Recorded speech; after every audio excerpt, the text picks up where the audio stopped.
Hello friends, कैसे हो आप सभी लोग। आई होप कि सभी बहुत अच्छे होंगे। तो जैसा कि हमारी यूपीटेट 2023 जिसकी नोटिफिकेशन बहुत जल्दी आने वाली है, उसकी जो थ्योरी क्लासेस चल रही थी जो कि ईवीएस की हैं, उन सभी में हमारी कई वीडियो डाल चुके हैं जो कि ईवीएस की थ्योरी को कंप्लीट किया जाएगा उनके थ्रू। उसी की श्रृंखला में ये हमारी नेक्स्ट वीडियो है जिसका नाम है पारितंत्र या पारिस्थितिकी तंत्र, यानी कि इकोसिस्टम किसे कहते हैं। इकोसिस्टम से यूपीटेट 2023 में भी बहुत सारे क्वेश्चन पूछे जाएंगे और कई बार जितने भी प्रीवियस ईयर में यूपीटेट के एग्जाम हो चुके हैं उनमें भी इस वाले चैप्टर से बहुत सारे क्वेश्चन आते हैं। तो यूपीटेट 2023 के लिए जिसका नोटिफिकेशन अभी आने वाला है, उसके लिए आज हम हमारा नेक्स्ट चैप्टर स्टार्ट करते हैं। सबसे पहले बात करते हैं इकोसिस्टम के बारे में कि जो ये इकोसिस्टम होता है जिसे कि पारितंत्र या पारिस्थितिकी तंत्र बोला जाता है, ये होता क्या है। तो इकोसिस्टम का अर्थ होता है पारिस्थितिकी विज्ञान, जीव विज्ञान की वह शाखा है। जीव विज्ञान मीन्स जो बायोलॉजी होती है, बायोलॉजिकल तरीके से हम जिन चीज़ों का अध्ययन करते हैं जिसके अंतर्गत जीवों और उसके वातावरण के पारस्परिक संबंधों का अध्ययन किया जाता है। यानी कि जो इकोसिस्टम होता है उसके थ्रू हम हमारे वायुमंडल में, हमारी जो पृथ्वी है, इस पर रहने वाले जितने भी जीव हैं और उनका जो वातावरण है उन सभी का अध्ययन करते हैं कि वो किस प्रकार से रहते हैं, किस प्रकार से उनकी खाद्य श्रृंखला चलती है, किस प्रकार से वो हमारे परिवेश में रहते हैं, उसी के अनुसार कार्य करते हैं। तो इकोसिस्टम का अर्थ होता है पारिस्थितिकी विज्ञान, जीव विज्ञान की वह शाखा है जिसके अंतर्गत जीवों और उसके वातावरण के पारस्परिक संबंधों का अध्ययन किया जाता है। यानी कि जीव और उनके वातावरण के बीच उनके संबंध कैसे हैं, वे किस प्रकार से आपस में संबंध स्थापित करते हैं, इन चीज़ों का अध्ययन करना ही इकोसिस्टम कहलाता है। जो इकोसिस्टम होता है, जो पारितंत्र होता है, इसके प्रमुख रूप से दो घटक माने जाते हैं। जो इकोसिस्टम होता है, अगर उसके घटक पूछे जाते हैं तो उसके घटक दो प्रकार के होते हैं। एक होते हैं जैविक घटक, एक होते हैं अजैविक घटक। जैविक घटक वे घटक होते हैं जिनमें जीव पाया जाता है, जो एक प्रकार से ये देखा जाए कि जो जीवित होते हैं, जो भोजन करते हैं, खाते पीते हैं, उन सभी को जैविक घटकों के थ्रू रखते हैं। यानी कि सजीव चीज़ें जितनी भी होंगी वो जैविक घटक के अंतर्गत आएंगी। और सेकंड होते हैं अजैविक घटक।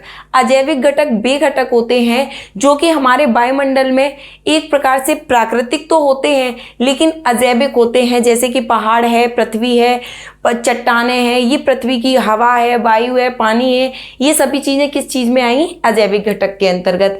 तो पारितंत्र यानी इकोसिस्टम में मुख्य रूप से तीन चीज़ों का, यानी जो जैविक घटक होते हैं उनमें तीन चीज़ों का अध्ययन किया जाता है कि जैसे उत्पादक है, उपभोक्ता है, अपघटक है।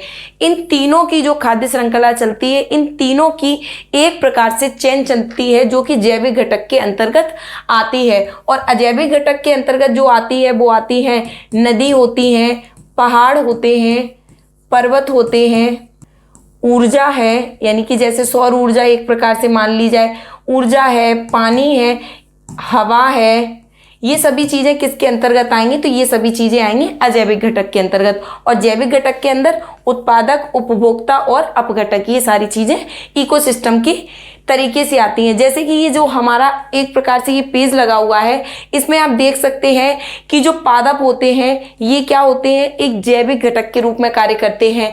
एक प्रकार से ये देखो, ये एक प्रकार से उपभोक्ता माने जा सकते हैं। फिर इनका प्रथम, फिर सेकंड, फिर सर्वाहारी, यानी कि कौन सी चीज़ें, ये सभी चीज़ों का हम अध्ययन करेंगे। और इन सभी चीज़ों के वातावरण के साथ में जो परस्पर संबंध होते हैं उनका अध्ययन करना ही इकोसिस्टम कहलाता है।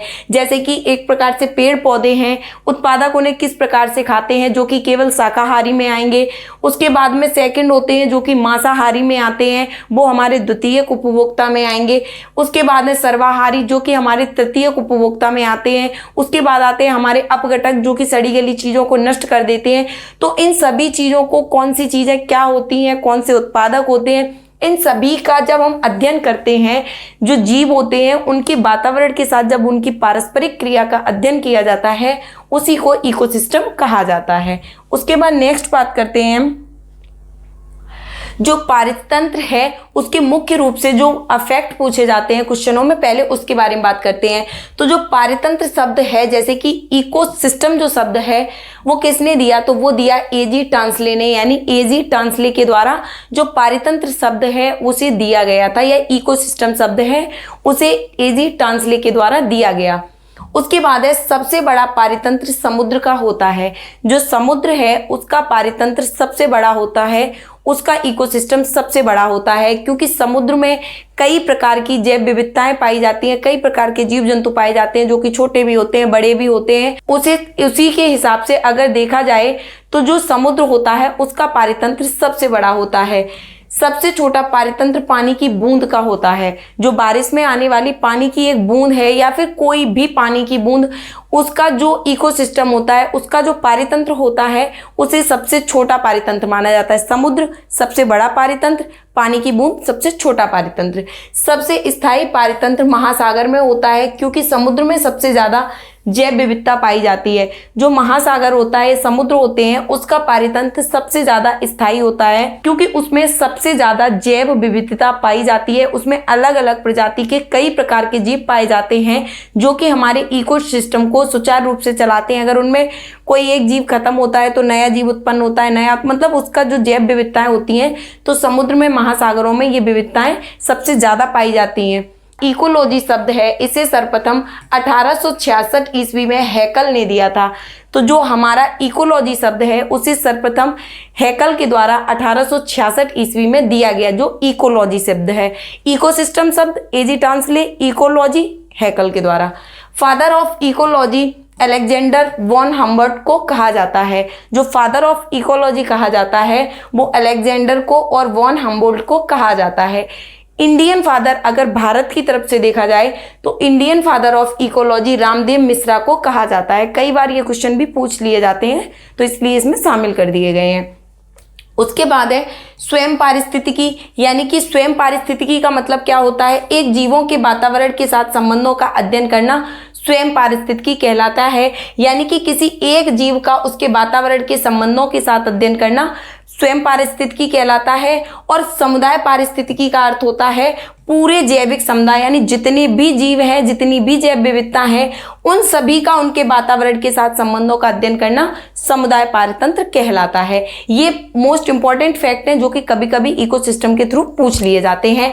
एजी टांसले ने इकोसिस्टम वर्ड दिया, ये क्वेश्चन भी कई बार यूपी टेट में पूछा गया है। इकोलॉजी शब्द सबसे पहले किसने दिया, तो अर्नेस्ट हैकल के द्वारा इकोलॉजी शब्द को दिया गया। उसके बाद नेक्स्ट बात करते हैं जो हमारा इकोलॉजी शब्द है, जो कि हमारी फर्स्ट स्लाइड के अनुसार अगर देखा जाए तो ये दो प्रकार के होते हैं। इकोलॉजी में ये जो पारितंत्र है वो दो प्रकार के होते हैं। एक होते हैं जैवीय कारक, यानी कि जिन्हें बायोटिक कंपाउंड बोला जाता है। जितने भी कारक होते हैं जो कि हमारे इकोसिस्टम को सुचारू रूप से चलाते हैं, उन्हें दो भागों में बांटा गया है, एक जैवीय कारक, एक अजैवीय कारक। तो जैवीय कारक कौन कौन से होते हैं, जैसे कि हमारे अभी चित्र में बताया गया था कि जो जैवीय कारक होते हैं वो कौन से होते हैं और वो किस प्रकार से कार्य करते हैं। तो जैवीय कारकों में सबसे पहले उत्पादक यानी प्रोड्यूसर्स आते हैं। जो उत्पादक होते हैं वो जैवीय कारकों में सबसे फर्स्ट में आते हैं। उत्पादक का अर्थ होता है पर्णहरित युक्त हरे पौधे जो कि सूर्य के प्रकाश में भोजन बनाते हैं। ये क्या चीज होती है, उत्पादक। सबसे फर्स्ट माने जाते हैं यही उत्पादक। यह मूल उत्पादक यानी प्राइमरी प्रोड्यूसर्स कहलाते हैं, जैसे कि शैवाल है, हरे पादप है यानी कि हरे पेड़ पौधे हैं। इन्हें उत्पादक कहा जाता है क्योंकि ये अपना भोजन का निर्माण स्वयं करते हैं और सूर्य से, जल से, मिट्टी से, इन सभी से अपने भोजन का निर्माण कर लेते हैं, तो इन्हें बोला जाता है उत्पादक। उसके बाद सेकंड नंबर पे आते हैं उपभोक्ता। ये जो कंज्यूमर्स होते हैं ये सेकंड नंबर पे आते हैं। तो जो कंज्यूमर्स होते हैं इन्हें तीन पार्टों में डिवाइड किया जाता है। एक होते हैं प्राइमरी कंज्यूमर्स यानी प्राथमिक उपभोक्ता, द्वितीयक उपभोक्ता और तृतीयक उपभोक्ता। जैसे हमारे इकोसिस्टम में जैवीय कारक, अजैवीय कारक दो प्रकार होते हैं। जैवीय कारकों को तीन पार्ट में बांटा जाता है, उत्पादक, उपभोक्ता और अपघटक।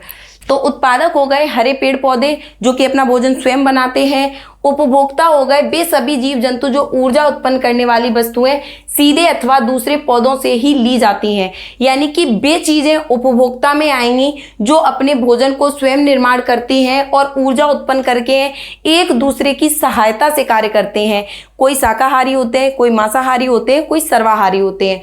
तो सबसे पहले इन्हें 3 पार्टों में बांटा गया है, जैसे कि प्राथमिक उपभोक्ता जो कि कीड़े हैं, मकोड़े, टिड्डे हैं, ये पौधों की पत्तियां व कोमल तने खाते हैं, जैसे खरगोश है, गाय है, बकरी है, यानी वे सभी चीजें जो कि शाकाहारी होती हैं और हरे पेड़ पौधों को खाकर ही अपना जीवन यापन करते हैं, वो होंगे हमें प्राइमरी कंज्यूमर, यानी कि प्राथमिक उपभोक्ता।